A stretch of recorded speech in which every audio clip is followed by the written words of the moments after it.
Bonjour à toutes et tous. On attend que les gens se joignent et on commence à 11 heures comme prévu. Eh bien, écoutez, je crois qu'on va pouvoir commencer. Donc déjà, merci beaucoup de vous joindre à ce premier webinaire Identity Days. Je vais vous expliquer un petit peu tout ce que l'on a concocté pour vous aujourd'hui et vous expliquer un petit peu le format de ces webinaires. Je me présente rapidement, Sylvain Cortés, je reviendrai un petit peu sur mon parcours tout à l'heure, mais l'idée au départ, c'est vraiment de vous présenter ce qu'on a voulu faire pour vous en termes de webinaires sur cette année. Euh, Peut-être que certains connaissent l'événement.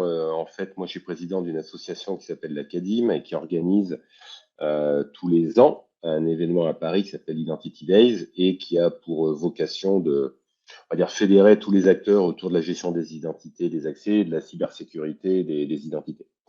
Et il y a eu beaucoup de demandes en fait de la part des gens qui venaient à cet événement qui n'a lieu qu'une fois pour que l'on puisse en fait entretenir le lien et fournir des informations tout au long de l'année. Donc on a décidé avec l'association cette année de produire en fait des webinars un par mois sur des thématiques qu'on va dire généralistes. Donc l'idée, c'est vraiment de donner une vision de fond sur certaines thématiques que tout le monde utilise, soit en gestion des identités, soit en cybersécurité. Et le premier webinaire de cette série, c'est celui d'aujourd'hui, qui a pour objectif de vous expliquer Mitre, et en particulier Mitre Attack, et de vous donner les pistes pour mieux utiliser ce framework dans vos organisations. Quand je dis organisation, évidemment, au niveau des inscrits, on a à la fois on va dire des clients finaux, des organisations classiques, et on a également des intégrateurs, des revendeurs qui sont connectés à ce webinaire. Donc j'imagine que pour eux, c'est aussi mieux comprendre comment utiliser le framework dans le cadre de missions chez des clients. Donc l'objectif d'aujourd'hui, encore une fois, c'est de partager avec vous des éléments sur Mitre et Mitre Attack. Donc voilà l'agenda, voilà ce qui nous attend pour cette journée. On va commencer par comprendre un peu mieux ce que c'est que Mitre, parce qu'en fait, il y a un certain nombre d'éléments qu'il faut que l'on précise dans le cadre de ce webinaire. Je me suis rendu compte quand j'ai construit la présentation, qu'en fait, il y avait des choses que je connaissais, bien sûr, parce que je suis là-dedans toute la journée, mais des choses qui ne sont pas forcément évidentes pour tout le monde en termes d'organisation. Pourquoi Mitre? C'est quoi la relation entre Mitre et le gouvernement américain?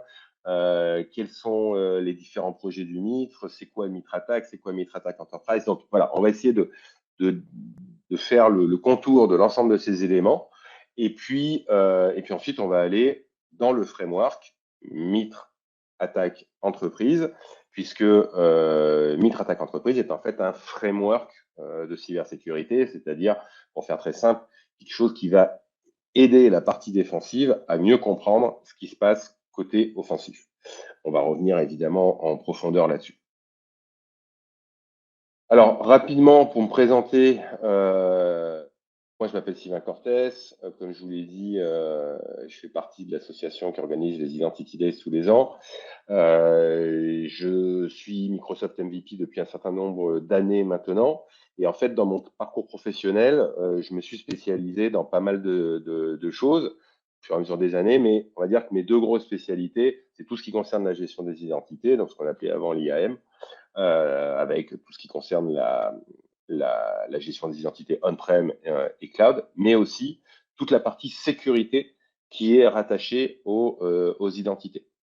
Et puis depuis le mois de juillet, en fait, je travaille également pour une entreprise qui s'appelle Acuity et qui est le sponsor de cet événement parce que je ne vous l'ai pas dit en introduction, mais le format qu'on va donner en fait à ces webinaires, c'est de parler d'un élément de fond et d'associer en fait un sponsor pour couvrir au niveau de l'association les coûts d'hébergement, les coûts de la plateforme, puisque malheureusement, tout ça n'est pas gratuit.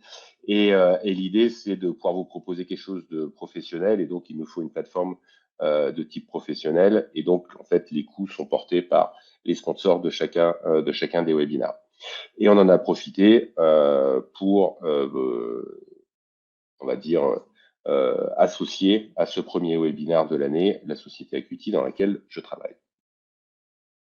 Donc, je vais faire une slide hyper rapide sur le sponsor, et puis ensuite, on va plonger dans notre contenu. Donc, Acuity, pour faire très simple, c'est un agrégateur de vulnérabilité. Pour faire très simple à nouveau, généralement dans une organisation, vous avez plein de scanners de vulnérabilité différents, des scanners pour la partie système, des scanners pour les web apps, des scanners maintenant embarqués dans les EDR qui vont vous donner des éléments de conformité ou de vulnérabilité. Vous avez aussi des scanners qui vont regarder ce qui se passe au niveau des codes repository. Bref, vous avez X scanners qui vont scanner des choses différentes. Vous avez aussi des CMDB, vous en avez peut-être une ou plusieurs, parce qu'en fait, il y a plein de clients qui en ont plusieurs. L'objectif d'Acuity, en fait, c'est de récupérer toutes ces informations, de les agréger dans un data lake, de les normaliser, de les dédupliquer et de vous indiquer, en fait, quelles sont les menaces prioritaires que vous devez gérer. Donc, évidemment, ça va être aussi la possibilité de faire des liens avec des outils de ticketing pour créer les tickets, pour gérer le stock de vulnérabilité. Ça va être la possibilité de se connecter avec des outils type SOAR, etc. Donc, pour résumer, Acuity, en fait, c'est une plateforme qui ingère de la donnée de vulnérabilité, qui la traite, qui vous la présente d'une façon simple et qui vous aide à prioriser vos éléments de rémédiation et vos actions de rémédiation, puisque comme vous le savez à peu près toutes et tous, j'imagine, il est à peu près impossible de gérer tout le stock de vulnérabilité de l'entreprise, donc il faut absolument les prioriser. Si vous voulez des informations complémentaires sur Acuity, je vous invite à aller sur leur site web et voir à quoi ça ressemble. La minute sponsor est terminée. On va pouvoir maintenant aller au cœur du sujet et commencer à parler de Mitre et de Mitre Attack. Alors déjà, on va commencer par éclaircir c'est quoi Mitre. Donc, parce que comme toujours, il faut être précis dans les termes qu'on utilise. Mes anciens élèves, j'ai vu qu'il y en avait certains qui s'étaient inscrits, savent que c'était quelque chose que je répétais très régulièrement pendant mes cours. Il faut être précis dans ce qu'on raconte et en fait, il faut être précis dans les termes qu'on utilise pour être clair et ne pas laisser d'ambiguïté sur ce qu'on présente. Mitre, c'est en fait l'équivalent d'une association. Donc, ce que les Américains appellent for non-profit organization, or for non-profit institution. Donc, en fait, c'est l'équivalent d'une association de 1901 en France. Mais bien sûr, comme toute association, elle a besoin d'être financée. Et en fait, c'est une association, mais qui est financée, pour faire très simple, par le gouvernement américain.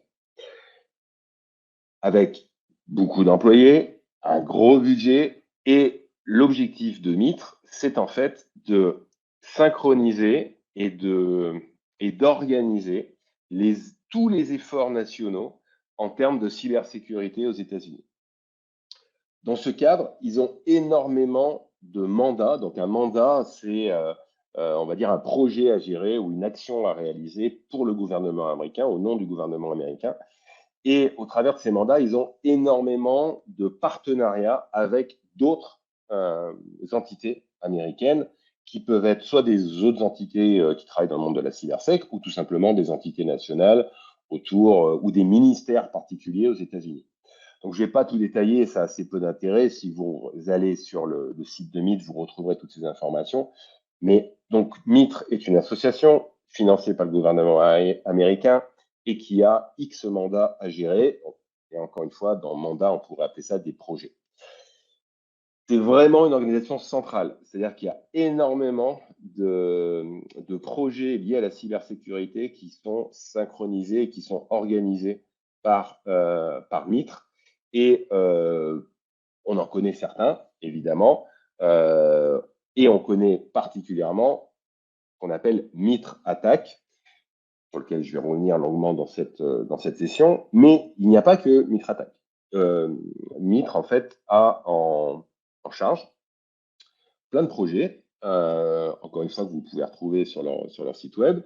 Il y a des choses liées à la cybersec de façon générale, mais aussi des projets particuliers liés en fait à des entités ou à même des verticaux particulier au niveau des États-Unis.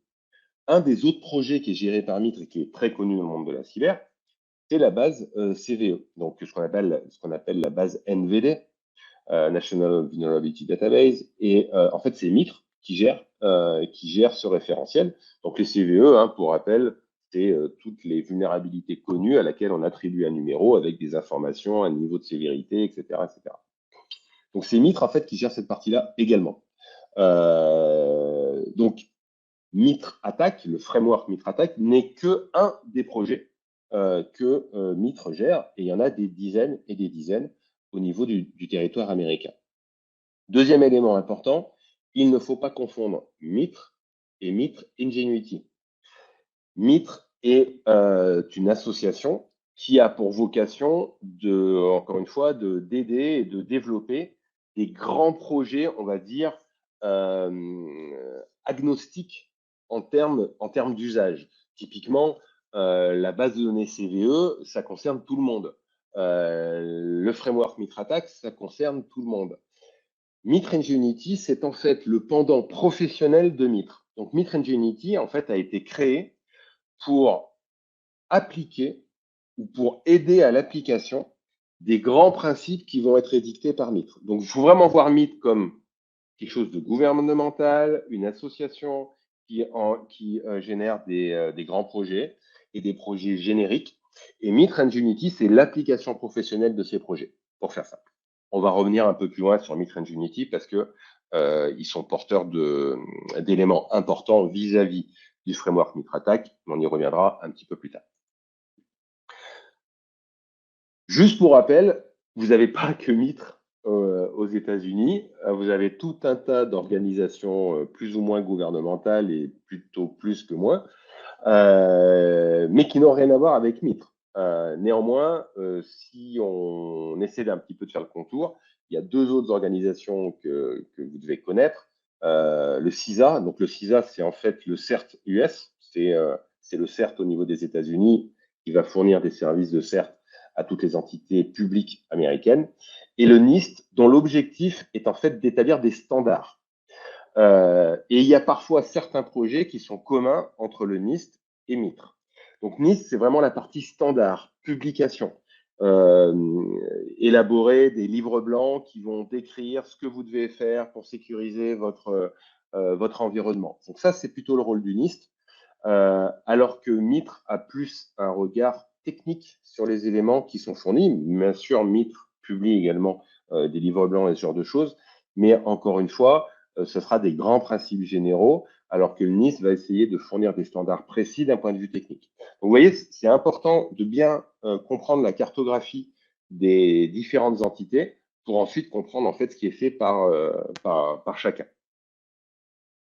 Alors, maintenant, si on fore un petit peu le modèle de données, qu'on a compris que Mitre était quelque chose, on va dire, de public et qui gérait des grands projets, un de ces projets, c'est effectivement la constitution du framework Mitre Attack.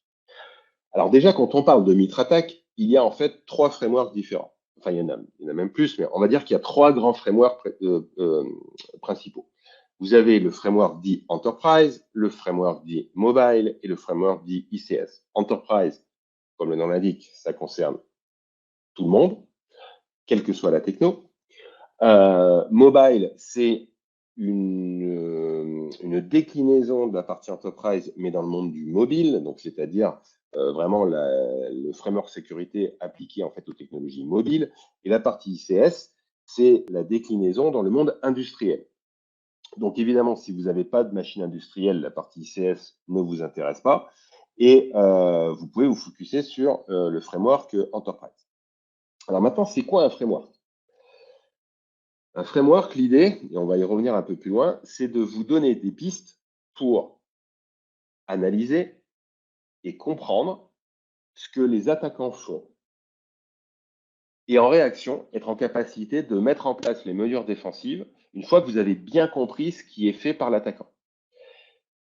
Évidemment, un framework, ça évolue. Donc, c'est pour ça que quand vous allez sur le site de Mitre Attack, vous avez tous les liens pour information qui sont fournis dans la presse, et la presse vous sera fournie après ce webinaire. Donc, vous n'avez pas besoin de les noter, je vous rassure, tout ça vous sera fourni. En fait, quand vous allez sur le site de MitraTac, vous verrez qu'il y a des versions de MitraTac. Donc déjà, un framework, ça évolue. En fait, ça évolue assez rapidement. Comme vous pouvez le constater, il y a environ entre 2 et 3 versions du framework MitraTac qui sortent par an, ce qui est beaucoup en fait, hein, ce qui est beaucoup. Donc ce framework, il évolue. Dans chacune des évolutions, on va vous fournir en fait ce qui est différent avec l'ancien, ou plutôt ce qui a été rajouté au niveau du framework. Et l'objectif du framework, c'est évidemment d'être toujours à jour par rapport à ce qu'on constate lié aux activités des attaquants. On voudrait également parler de quelque chose qui s'appelle MITRE, Attack Mitigations. Donc Mitigations, en fait, c'est le pendant purement défensif de MITRE Attack. Donc MITRE Attack Enterprise, c'est un concept global, ok. On va caractériser, je vais revenir plus loin, ce que font les attaquants lorsqu'ils vont vouloir vous attaquer. Mais il serait intéressant aussi d'avoir les contre-mesures, d'ailleurs de comprendre ce qu'on doit faire pour chacun des items pour mettre en œuvre des contre-mesures et être en capacité en fait d'embêter l'attaquant, d'essayer de faire des choses en termes de configuration notamment ou en termes de patching qui permettraient d'éviter que l'attaquant puisse exploiter votre réseau ou votre organisation. Et en fait, ça, c'est mitigations. Donc, vous avez MITRE Attack Enterprise Mitigations, MITRE Attack Mobile Mitigations, MITRE Attack ICS Mitigations. Donc, mitigations, c'est vraiment une liste de choses que vous devez faire pour contrer, en fait, les différents éléments qui sont décrits dans le framework MITRE Attack Enterprise, disons. Donc là, vous avez un exemple avec la partie Active Directory. Donc, si vous allez sur ce lien, vous allez retrouver toutes les grandes catégories de mitigations. Vous voyez qu'en fait, on va y revenir plus loin, mais tout ça est codifié avec des lettres et des nombres. Donc, typiquement, tous les éléments de mitigation sont codifiés avec une lettre qui commence par M, comme mitigations, avec un numéro. Et on verra tout à l'heure qu'en fait, tout le modèle de données de MITRE est constitué comme ça. Donc là, si vous cliquez par exemple sur Active Directory Configuration, vous allez avoir la liste de ce que vous devez faire pour contrer l'attaquant pour pas compromettre votre environnement Active Directory. Donc nous, on ne va pas parler de MITRE Attack Mitigations aujourd'hui. On va parler principalement du framework, on va dire, descriptif de l'offensif. Donc, d'où vient MITRE Attack à la base MITRE Attack provient d'une certaine façon de l'évolution de ce qu'on appelle la Cyber Keychain. Donc la Cyber Keychain, vous le savez vraisemblablement, c'est quelque chose qui a été, on va dire, créé par Lockheed Martin suite à une attaque d'ailleurs. Et en fait, l'objectif de la Cyber Keychain, c'est de décrire les étapes qu'un attaquant va réaliser pour attaquer votre organisation. Donc là, on a on a les étapes décrites par Lockheed Martin, la reconnaissance, la constitution de l'arsenal offensif, le delivery de la première charge, l'exploitation, le command and control et les différentes actions qui sont rattachées aux objectifs de l'attaquant. La Cyber Keychain telle que Lockheed Martin l'a créée est très généraliste. C'est-à-dire que ça ne va pas dans les détails ensuite des techniques utilisées par les attaquants. Ça donne des grands principes, ça donne des grands ensembles, mais à un moment donné, c'est pas très précis. L'idée de MITRE Attack Enterprise, en fait, c'est de définir tous les éléments qui vont en fait être utilisables par un attaquant pour réaliser ce qu'on appelle un chemin d'attaque. Donc un chemin d'attaque, rappelez-vous, c'est l'attaquant part d'un point A, il a pour objectif le point B, mais il a plusieurs moyens d'accéder en fait à ses objectifs. Et pour accéder à ces objectifs, il va faire des sauts de puce de système en système, et il va utiliser en fait sur chacun des systèmes soit une CVE non patchée, soit une mauvaise configuration de ce système. Puisqu'en fait, on peut résumer à peu près toutes les attaques à l'exploitation d'une CVE non patchée ou l'exploitation d'une mauvaise configuration du dit système. Donc, évidemment, cette espèce d'arborescence passe toujours par certaines étapes et certaines techniques qui sont utilisées. Donc, l'objectif de MITRE Attack Enterprise, c'est justement de décrire ces éléments. Donc là, vous avez un exemple de matrice, ce qu'on appelle ça une matrice, de la matrice MITRE Attack Enterprise, où vous retrouvez en fait en haut, donc par exemple, vous avez l'exemple avec Privilege Escalation, qui est une des tactiques. Donc, vous avez en fait ce qu'on appelle les tactiques, c'est en gros les étapes qui vont être utilisées par l'attaquant pour compromettre votre environnement. On peut considérer plus ou moins que les tactiques que vous voyez à l'écran sont par ordre chronologique. Alors, ce n'est pas toujours exactement le cas, mais typiquement, on va d'abord faire de la reconnaissance et ensuite, on va aller attaquer le système. Maintenant, parfois, il y a des tactiques qui sont difficiles de placer. Que typiquement, la tactique de discovery, c'est quelque chose qui est en fait souvent en amont de pas mal d'actions au niveau du système, et c'est quelque chose qui peut être répétitif. C'est-à-dire qu'on peut avoir un premier discovery qui est lié à un VLAN, puis un deuxième discovery parce qu'on est monté en privilège qui est lié à une autre partie du réseau. Donc, il y a certaines tactiques qu'en fait, on va retrouver dans la kill chain et dans la séquence d'attaque plusieurs fois. Mais globalement, on peut considérer qu'on va dire c'est par ordre chronologique. Dans une tactique, vous avez ce qu'on appelle des techniques. Donc les techniques, comme vous pouvez l'imaginer, ce sont en fait les techniques utilisées par les attaquants pour réaliser, au sein de cette tactique, pour réaliser les différentes actions qu'ils ont besoin de réaliser. Et depuis 1 an et demi, si je ne dis pas de bêtises, ou 2 ans, Mitre a également inséré au sein de certaines techniques ce qu'on appelle les sub-techniques. Donc, on va y revenir tout à l'heure. Et vous voyez, en fait, sur le schéma de la matrice, toutes les techniques avec une espèce de petit truc gris à droite, là, qui correspond à un truc pour déplier. En fait, ça veut dire qu'à l'intérieur, vous avez des sub-techniques, donc des façons de réaliser cette technique différentes qu'on va maintenant pouvoir retrouver dans le framework MitraTac. Au tout début, vous voyez qu'il y a marqué reconnaissance et resource development. Ça, ces deux tactiques sont également connues comme s'appelant la pré-matrice. Pourquoi? Parce qu'en fait, ces deux tactiques sont en fait des choses qui sont faites véritablement en amont de la première charge offensive au niveau de la cible. Et c'est tout ce qui concerne la reconnaissance externe. Donc la reconnaissance externe, la différence entre le discovery interne et la reconnaissance externe, c'est que la reconnaissance externe, on va utiliser des sources ouvertes ou les réseaux sociaux, par exemple, pour trouver des informations sur la cible. Typiquement, je ne sais pas, tiens, cette telle entreprise est en train de recruter un spécialiste Cisco. Bon, ça veut dire qu'ils ont potentiellement des firewall picks à l'intérieur.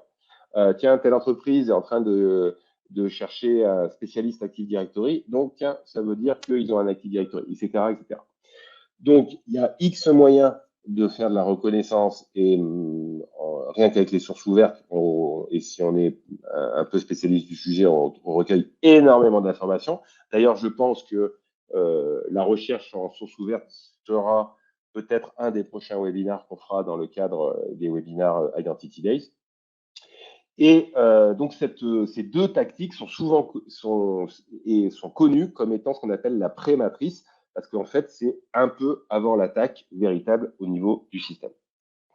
Quand on forme le modèle de données de la matrice, on va donc avoir les différentes tactiques, on va avoir les techniques, et éventuellement, on va avoir les sub-techniques rattachées à une technique. Donc, typiquement, en fait, quand je suis sur la matrice Mitre au niveau de la page web, quand je clique sur une technique, je vais ouvrir pour avoir les sub-techniques.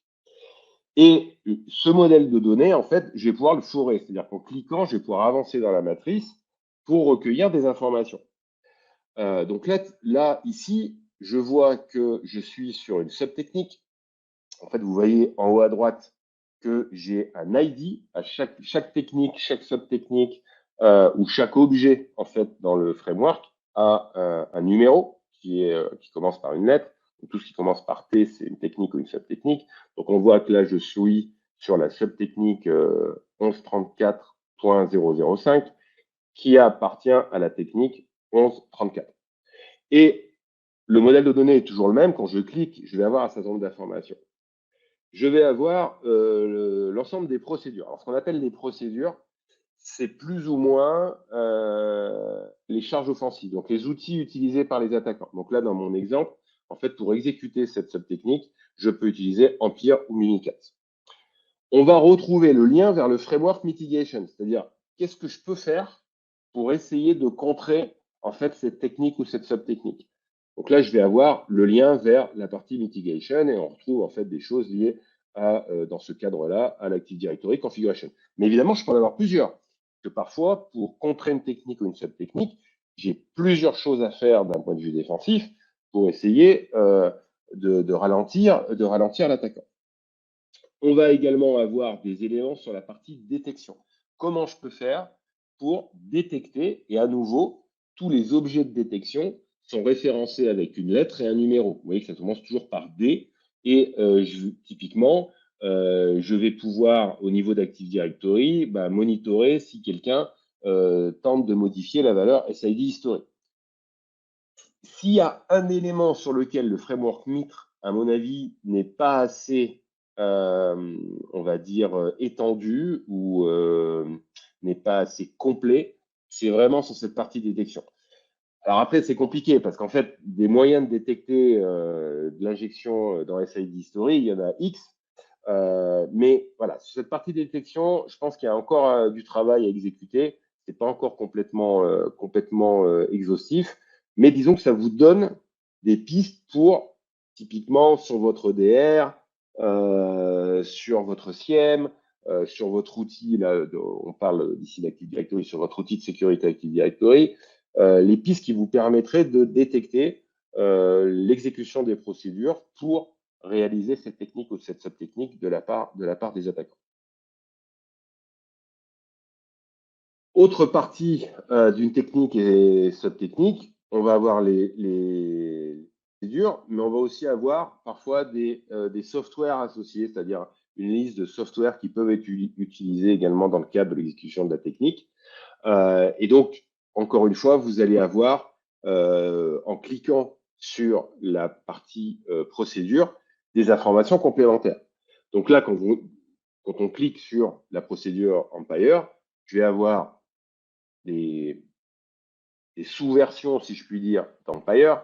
Donc soit Empire compilé, soit Empire version PowerShell, soit Empire version Python, etc.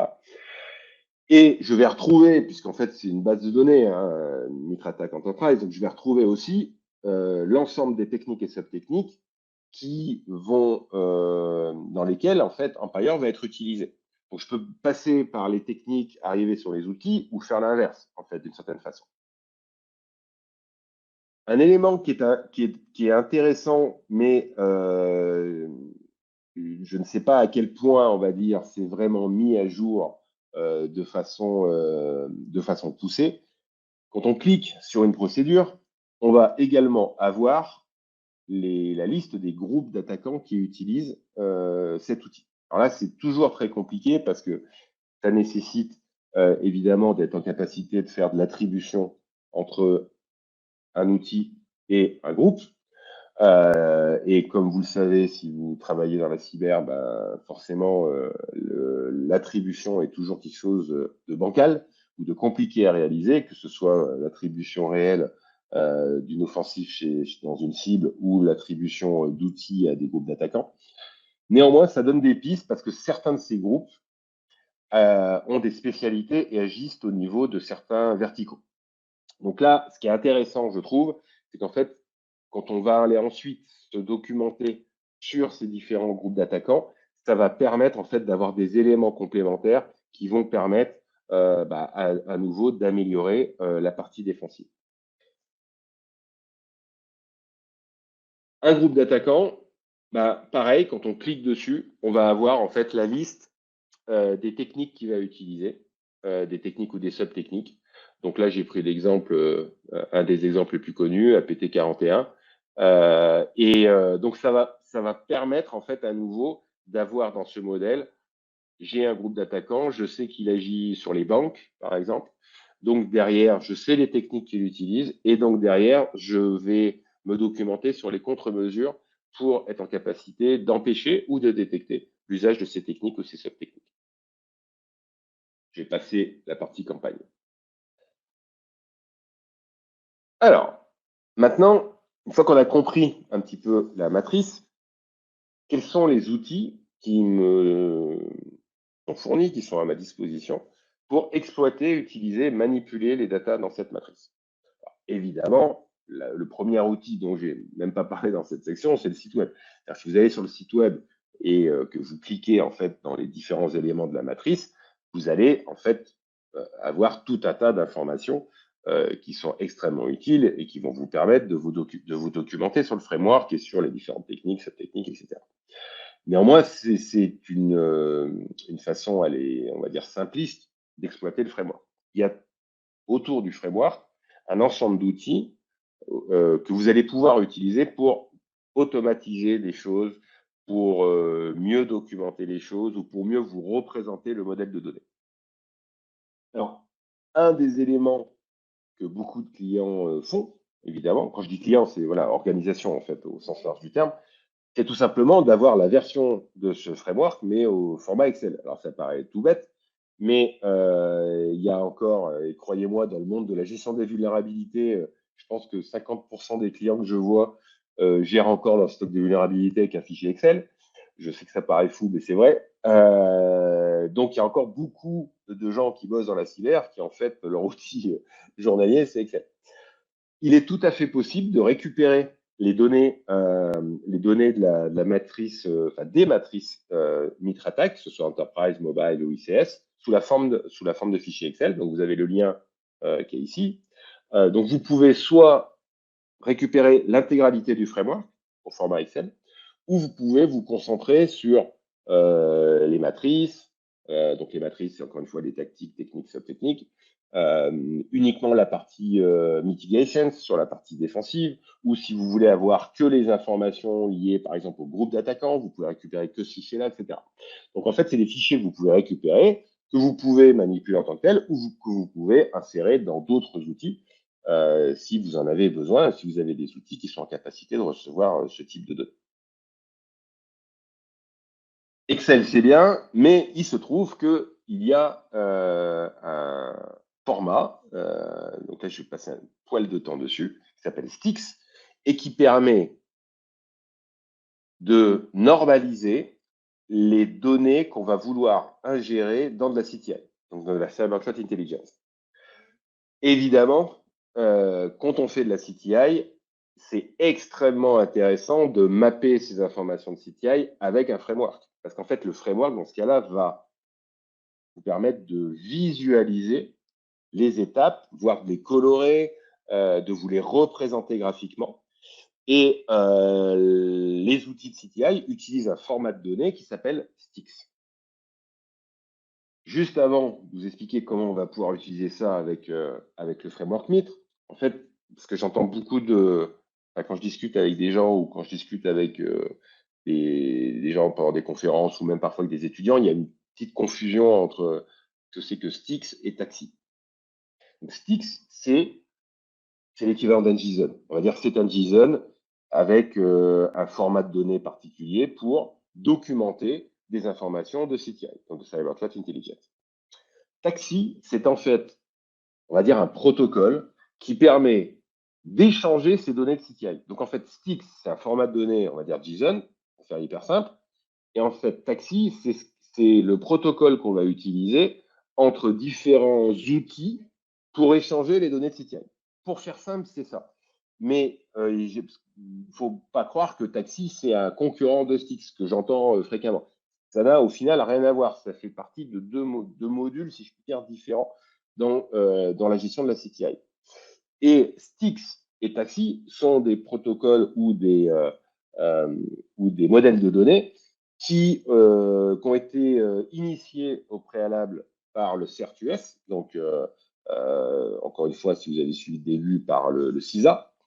Et maintenant, en fait, les deux projets de formatage de Stix et de définition de ce que c'est que Taxi ont été fournis en fait à Mitre et à Oasis. Donc en fait, c'est une gestion commune Mitre-Oasis de l'évolution en fait de ce modèle de données et de modèle de protocole pour échanger des données de type CTI. Quand on regarde en fait Stix, on retrouve des choses très très proches en termes d'objets de ce qu'on a dans la matrice Mitre. On va retrouver la notion de campagne, on va retrouver la notion d'acteur, on va retrouver la notion de TTP, etc., etc. Donc, en fait, vous avez un document qui décrit le modèle standard que vous avez sur la droite. Vous voyez qu'il a été écrit en fait par des gens de Mitre. Et c'est assez intéressant de pouvoir récupérer en fait la matrice Mitre au format fixe pour l'ingérer et pour manipuler de la donnée dans des outils de CTI. Et en fait, vous pouvez le faire. Donc, vous avez un repo GitHub sur lequel vous pouvez récupérer en fait l'intégralité des 3 frameworks, que ce soit ICS, je crois qu'il n'y a pas mobile, je crois qu'il y a qu'ICS et Enterprise pour l'instant, mais que vous pouvez récupérer au format Stix pour l'insérer dans votre outil de CTI. Et petit cocorico, puisque c'est un webinaire en français, on en profite. Pour information, je ne sais pas si vous connaissez, mais il y a un outil open source qui s'appelle OpenCTI, qui donc est capable d'ingérer du Stix et qui est un projet français et qui est plutôt sympa et qui à l'origine a beaucoup été porté par un ex de l'ANSSI, qui est plus à l'ANSSI maintenant, mais qui avait beaucoup travaillé sur le projet OpenCTI. Donc, si vous recherchez des outils pour gérer des informations de type CTI, je vous invite évidemment à télécharger l'outil et à le tester. C'est un très bon outil.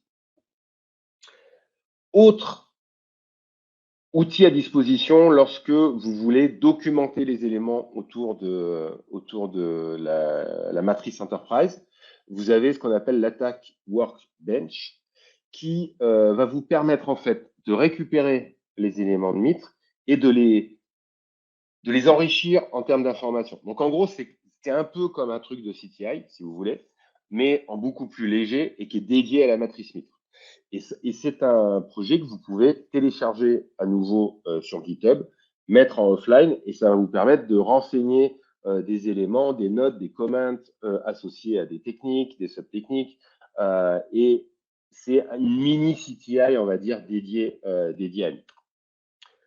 Autre possibilité de manipulation, vous avez un ensemble de scripts accessibles qui vous permettent de récupérer, manipuler, ingérer, extraire des données depuis Mitre et qui sont sous la forme de scripts Python. Donc, il y a 2 projets qui existent. Il y en a un qui n'est pas mis à jour très souvent, qui est celui-ci. Donc, je ne vous conseille pas trop d'utiliser celui-là, mais plutôt d'utiliser celui-ci. Alors, il y a des différences entre les 2 projets, parce que entre les 2 projets, comme vous pouvez l'imaginer, s'il y a 2 projets, c'est qu'on ne peut pas faire exactement les mêmes choses avec les scripts Python qui sont fournis. Néanmoins, je vous invite à commencer avec celui-là. Et ça va vous permettre en fait d'avoir des modules Python qui vous permettent de manipuler les données, les données pour, encore une fois, ingérer de la donnée, exporter votre matrice au format JSON. Voilà, donc c'est relativement simple, c'est du Python et c'est plutôt bien documenté. Donc, même si vous n'êtes pas un expert Python, vous devriez y arriver assez facilement. Alors, j'ai parlé de JSON, d'extraire en fait des informations de Mitre au format JSON. C'est notamment utilisé dans le cadre de cet outil, qui est un outil super connu, on va dire, pour la plupart des gens qui travaillent dans la cyber, qui s'appelle l'attaque navigator.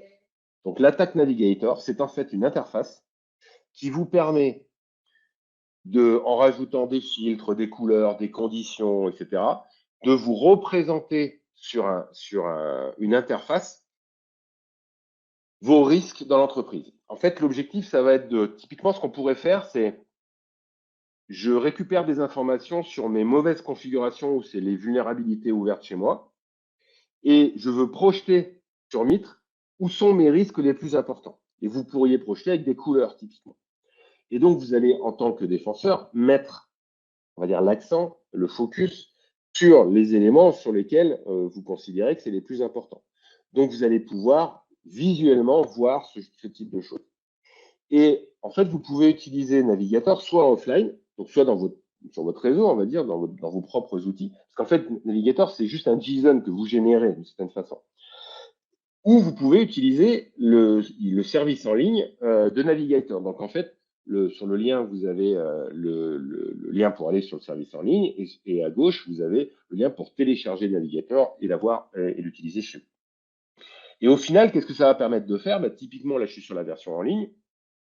Je vais avoir ma matrice. Et puis, vous voyez, en haut à droite, là, il y a tout un tas de contrôles. Donc, je peux rechercher des techniques, rechercher des mots-clés et les afficher d'une certaine couleur, typiquement sur la matrice. Donc là, je ne sais plus ce que j'avais fait comme recherche sur navigateur, mais peu importe. Et j'avais en fait demandé à ce que les éléments liés à ces techniques soient représentés en rouge sur la matrice. Et donc, vous avez la possibilité de vous dire, bah voilà, moi j'ai des éléments qui proviennent d'un puits de données de vulnérabilité ou de mauvaise configuration, je les projette sur la matrice, et donc je me rends compte sur quelle tactique je suis pas en bonne position, et surtout sur quelle technique et sub-technique je suis pas en bonne position. Et donc, qu'est-ce que je dois faire pour m'améliorer en utilisant la partie mitigation. Training. Alors, ça c'est intéressant parce que c'est assez récent en fait.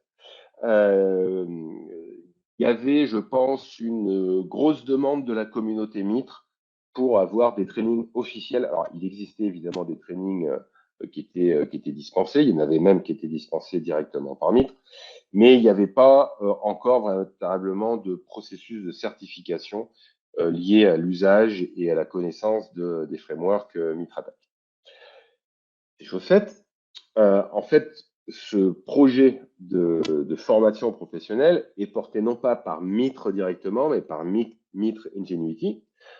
Et c'est un projet qui s'appelle MAD, c'est un petit jeu de mots américain, pour Mitre Attack Defender. Donc en fait, quand vous entendez parler de MAD, c'est en fait le programme de formation organisé par et conçu par Mitre Ingenuity et qui va vous permettre de vous former déjà dans un premier temps et d'être certifié sur la partie du framework Mitre Attack. Alors comment ça marche? Donc déjà, vous devez vous inscrire sur Ingenuity, sur Mitre Ingenuity pour avoir un compte. Et ça va vous permettre de visualiser en fait différents programmes.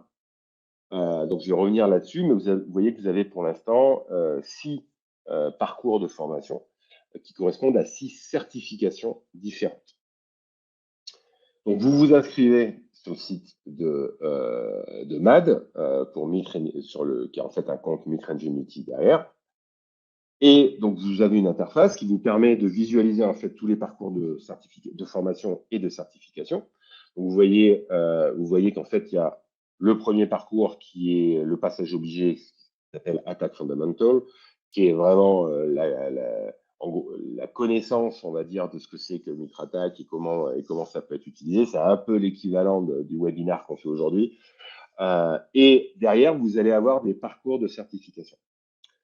Alors, là où il y a une petite feinte à comprendre, c'est que là, on est toujours sur le site de Mitre Ingenuity. Donc, la description des parcours de formation et de certification sont sur Mitre Ingenuity. Sur votre compte, quand vous cliquez sur un des parcours, vous allez avoir la liste des cours que vous pouvez suivre en ligne. Mais attention, les cours ne sont pas dispensés en fait directement sur le site de Mitre Ingenuity. Ils ont réalisé un accord, je reviendrai sur la slide juste derrière, ils ont réalisé un accord avec Cybrary, qui est une société qui fait des formations en ligne, une société américaine qui fait des formations en ligne. Donc en fait, quand vous devez d'abord créer votre compte sur Mitre Ingenuity, comprendre les parcours. Ensuite, on va vous demander de créer un autre compte sur Cybrary. Et là, vous allez avoir votre compte sur la plateforme de formation sur laquelle vous allez pouvoir suivre les trainings. Donc là, typiquement, sur la droite, vous voyez, c'est un screenshot du premier training qui est Attack Fundamentals. Donc, ce sont deux choses séparées techniquement. Ce qui veut dire par là que vous pouvez tout à fait passer suivre les formations et les valider sur la plateforme Cybrary, mais ça ne veut pas dire que vous serez certifié. Pour être certifié, c'est payant. Je reviens à la slide d'avant. Vous voyez, sur la droite, il y a un petit screenshot qui s'appelle MAD Annual Subscription, qui coûte quand même la bagatelle de 500 $ par an. Et en fait, ça, c'est ce qui va vous permettre d'avoir des badges officiels délivrés par Mitre Ingenuity. Donc, vous devez créer un compte Mitre Ingenuity. Vous vous inscrivez sur Cybrary, vous suivez vos cursus de formation sur Cybrary, vous passez la formation, vous la validez sur Cybrary, et si vous payez l'abonnement Mitre Ingenuity, vous aurez le badge officiel comme quoi vous êtes certifié d'un point de vue Mitre. Néanmoins, vous pouvez tout à fait avoir le template de certification comme quoi vous avez passé la formation uniquement avec la plateforme de formation Cybrary qui vous délivrera l'équivalent de diplôme, mais ce diplôme n'est pas tamponné par Mitre. Vous comprenez, il faut bien qu'il fasse un petit peu d'argent même avec ça. Pour conclure cette session. Alors, évidemment, vous l'avez compris, l'objectif, c'était de vous faire vraiment une vision à 360 de ce que c'est que Mitre Attack, parce qu'il y a beaucoup de gens beaucoup de gens connaissent, mais au final, quand on gratte, ils n'ont pas la maîtrise de ce que l'on peut faire avec et de comment ça fonctionne. Donc, avec les supports, vous aurez tous les liens vers tous les outils, toutes les matrices, etc., ce que vous pouvez télécharger sur GitHub. Mais il fallait trouver une conclusion un petit peu à tout ça. Donc, évidemment, cette session, c'est que la première porte ouverte. Je vous invite à aller en profondeur sur Myth parce que c'est vraisemblablement le framework de sécurité qui est le plus utilisé maintenant côté cyber. Par contre, ce qu'il faut comprendre, c'est que Mitre Attack ne peut pas tout couvrir. Par définition, il est impossible de tout couvrir d'un point de vue tactique, technique, subtechnique de la part d'un framework. C'est un framework fantastique, c'est un framework qui a l'avantage d'évoluer, donc d'avoir des nouvelles versions, donc de rajouter des techniques, des subtechniques, etc. C'est pas quelque chose de figé, donc ça c'est très bien. Mais il faut pas penser que parce qu'on va couvrir tout Mitre Attack en termes défensifs, on est sécurisé. C'est extrêmement utile, ça permet de se représenter les choses, ça permet de se représenter la méthode offensive, les méthodes offensives, mais c'est pas techniquement possible évidemment de tout gérer avec un framework. Le deuxième point qui est important, et j'adore cette phrase, je vous ai mis le lien vers l'article Medium parce que j'adore cette phrase,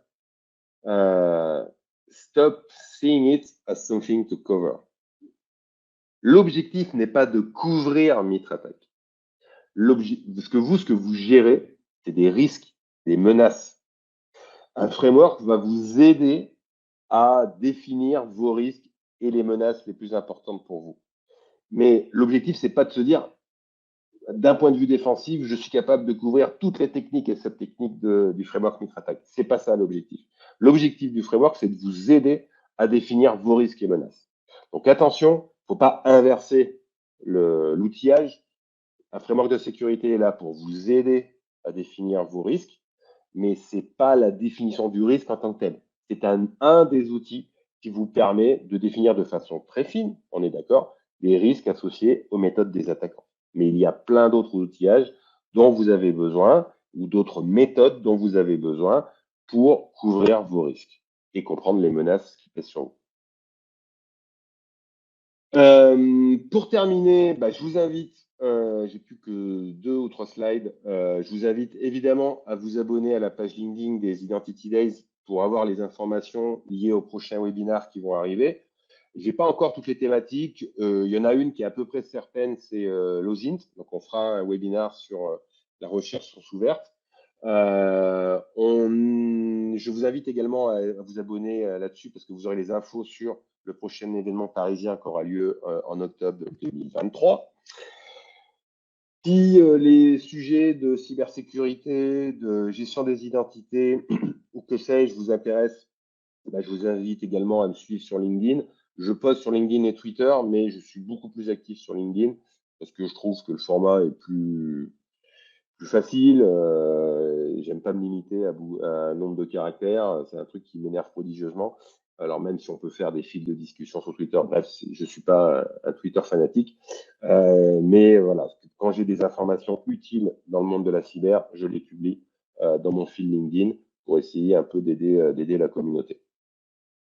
Et puis, bien évidemment, je vous invite à aller sur le site du sponsor de cet événement, si vous voulez en savoir plus sur ce que fait Acuity, notamment en termes de gestion des vulnérabilités. Et on va pouvoir passer aux questions. Alors, questions. Je vous invite à les mettre dans le pool de questions. Alors, j'ai une question. Donc, je ne sais pas si vous avez vu, mais dans l'interface, vous avez le chat, puis vous avez un endroit où vous pouvez poser toutes vos questions.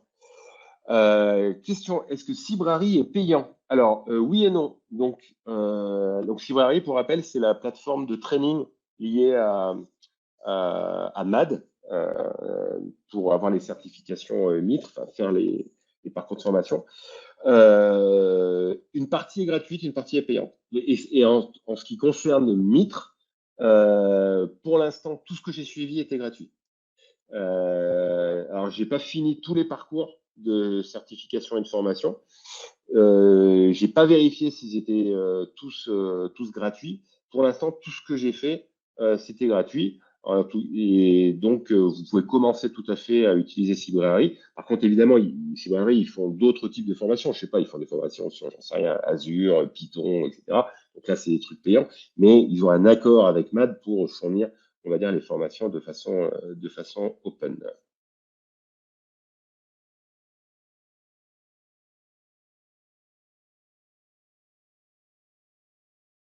J'ai une remarque pour Losine, vous invitez Julien Métayer. Vincent lit dans mes pensées. J'ai une remarque, ça serait bien de faire une version francisée. Ouais, alors, ouais, c'est toujours un problème, mais oui, oui, c'est une bonne idée. Euh, Autre question, est-ce qu'on a un webinar prévu sur la CTI? J'y avais pas pensé, mais c'est une très bonne idée. Donc, on va prendre le point, parce que ça me semble une très bonne idée. De façon générale, n'hésitez pas à contacter l'orga pour donner des idées de sujets qui vous intéressent, si vous pensez que c'est des sujets qui peuvent intéresser d'autres personnes. Vous l'avez bien compris, hein, l'objectif de la communauté et de cette association, c'est de faire participer un peu les autres et tout le monde. Donc, n'hésitez pas si vous avez des sujets que vous souhaitez aborder.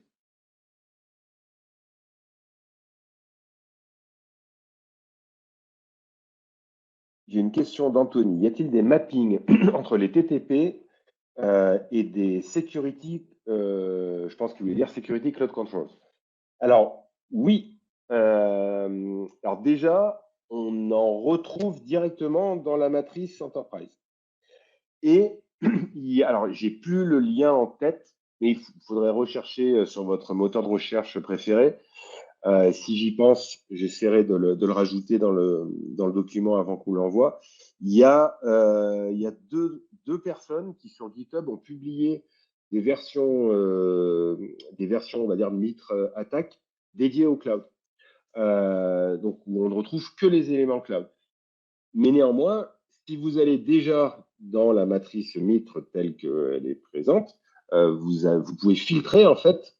Vous savez, avec le truc navigateur, là, vous pouvez filtrer et dire, mais moi, je suis intéressé uniquement sur les techniques et sub-techniques qui impactent le cloud. Vous aurez des choses qui vont apparaître.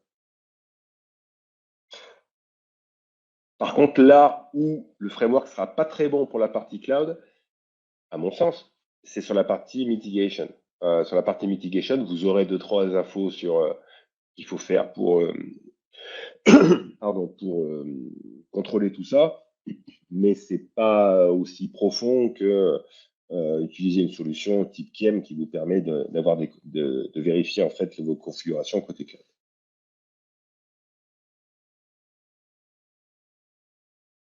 Alors, j'ai une autre question. Est-ce que Attack Navigator est comme Ping Castle? Non. Ping Castle, c'est un outil d'audit de configuration Active Directory et qui ne fait que Active Directory, alors que le framework Mitre lui couvre toute technique ou tout type de système. C'est pas que Windows, c'est Windows, Unix, Linux, les firewalls, etc. Alors que Ping Castle est un outil qui permet d'auditer uniquement l'Active Directory. J'ai une remarque de Vincent. Pourriez-vous faire une présentation aussi sur Alien Vault? Pourquoi pas? J'ai une question de Raphaël. Quelle est la valeur des certifications MIT sur ACV? Est-ce que c'est recherché par les entreprises en France? À mon avis, oui. Encore une fois, MitraTac, c'est vraiment le framework à la mode depuis quelques années. Il y en a d'autres, hein, il y en a d'autres. Mais c'est le framework que toutes les entreprises veulent utiliser. C'est le framework qui est ingéré dans la plupart des outils de sécurité de la part des fournisseurs de solutions. Donc, bien comprendre Mitre et évidemment être certifié sur la partie Mitre, enfin Mitre Attack, pardon, c'est un élément très important sur un CV, à mon avis, et être en capacité voilà, de bien maîtriser MitraTac et les matrices MitraTac, c'est pour moi quelque chose d'éminemment important sur un CV. Ouais. Question de Franck, peut-on souscrire au plan annuel MAD après avoir suivi les modules Library? La réponse est oui, c'est tout à fait possible. Bon, je crois qu'on arrive à la fin des questions.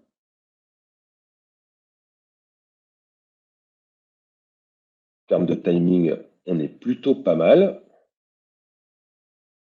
On est plutôt pas mal. On est plutôt pas mal en termes de timing. Il me reste plus qu'à vous remercier pour la participation à ce webinaire. J'espère que ce type de contenu, on va dire un peu généraliste sur des tendances de fond, a su vous intéresser. Et puis, encore une fois, je vous invite à vous abonner à la page Identity Day sur LinkedIn pour recevoir les invitations des prochains webinaires et pour être tenu au courant des autres présentations que l'on fera au rythme d'une par mois, comme je vous l'indiquais au préalable.